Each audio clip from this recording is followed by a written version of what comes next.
about endometrial cancer, shall we? I'm Farshad Tahmasebi, I'm consultant obstetrician and gynecologist. We are going to talk about endometrial cancer because this is the most common gynecological cancer and the incidence has increased significantly. We are not going to talk about staging, grading, or how to address two-week referral pathway because those areas you can read. We are going to address the gray area. For example, what shall we do when we are facing increased endometrial thickness as an incidental finding in a postmenopausal woman? We are going to back up our talk with the most up-to-date evidence available. And if you enjoyed the video, please leave your comments, and if you have any questions, I will get back to you as soon as possible. Let's start our discussion with this slide, as it's quite clear the incidence of endometrial cancer has increased significantly in the last 20 years, which is mostly due to increased obesity and life expectancy.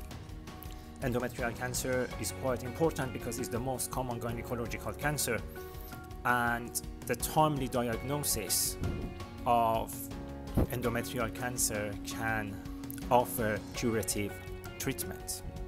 I'm not going to talk about two-week referral for unexplained postmenopausal bleed. There are pathways that you can read, and also you can look at different transvaginal ultrasound imaging regarding the endometrial thickness. What we are going to do, we are going to talk about statistics. We are going to talk about gray areas.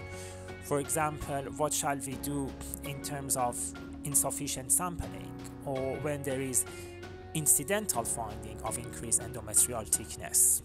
What would be the management plan in terms of when fluid detected by transvaginal ultrasound, and what's the risk of malignancy in endometrial polyps in asymptomatic postmenopausal woman? How I'm going to address this presentation, we are going to talk about a bit of introduction, which is important, about screening methods and how we can prevent it, and then diagnostics. Why endometrial cancer is my topic today? Because first of all, it's the most common gynecological cancer, is the 6th most common cancer worldwide for female. Endometrial cancer ranks is quite important, highest amongst all cancers associated with obesity. Endometrial cancer should be considered in young obese women with irregular or heavy menstrual bleeding. You always need to think about a differential diagnosis of endometrial cancer, even if the patient is young but she has the risk factors. Also, endometrial cancer should be considered as a potential underlying cause of persistent irregular or heavy menstrual bleeding, particularly in the context of additional risk factors such as polycystic ovarian syndrome or type 2 diabetes.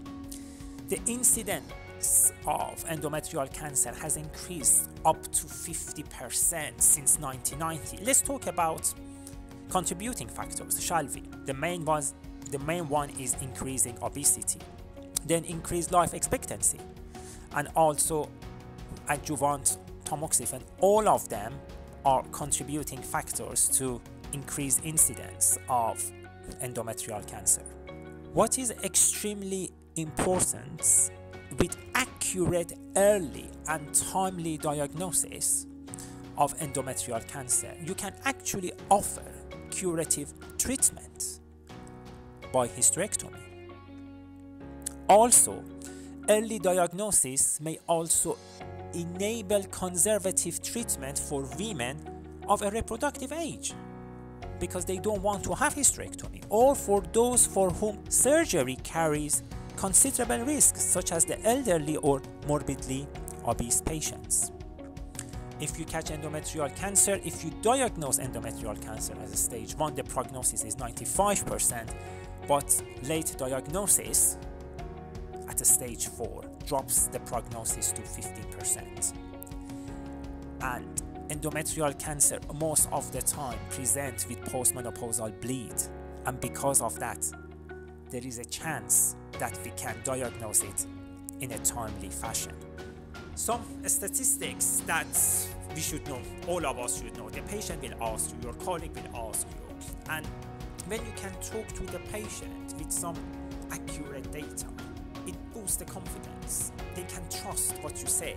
The one I think you should know, the lifetime risk of developing endometrial cancer in a woman is 3%.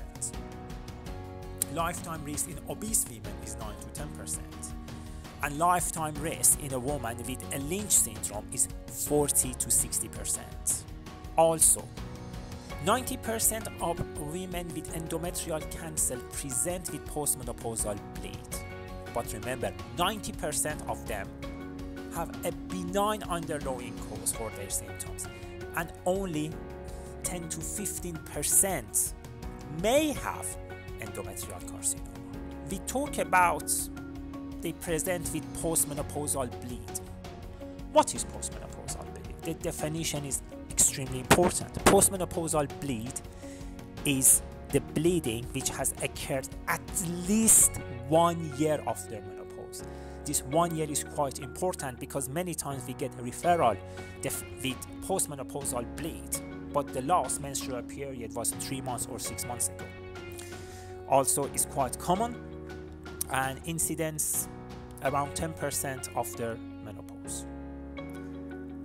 Why postmenopausal bleed is important? Because we said is the most common presenting symptom for endometrial cancer, but also if a woman presents with postmenopausal bleed, there is a 10 to 15% chance of having endometrial carcinoma.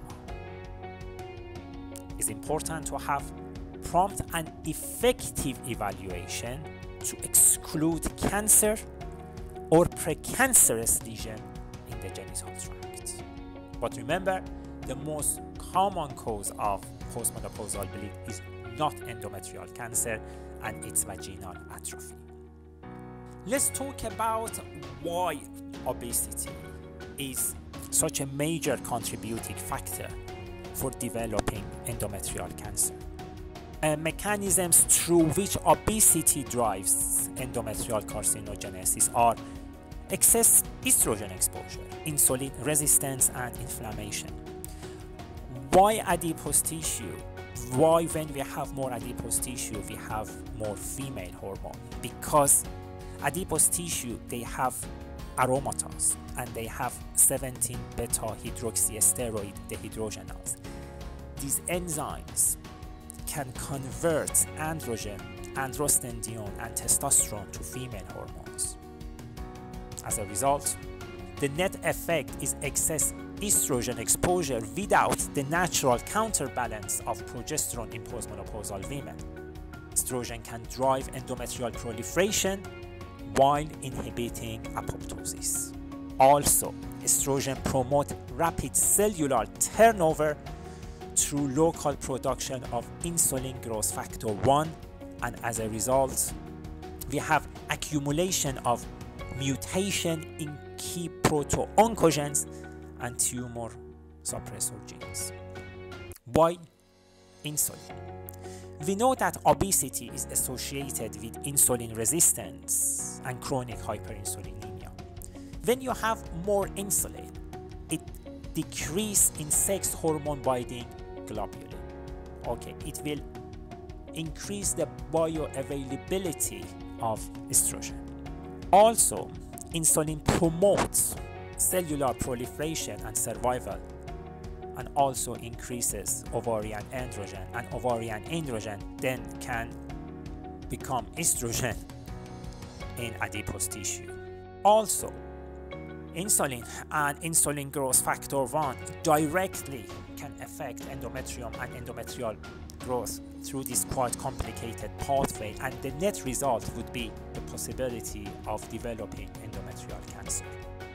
Why obesity can increase the incidence of developing endometrial cancer because adipose tissue expansion results in hypoxia.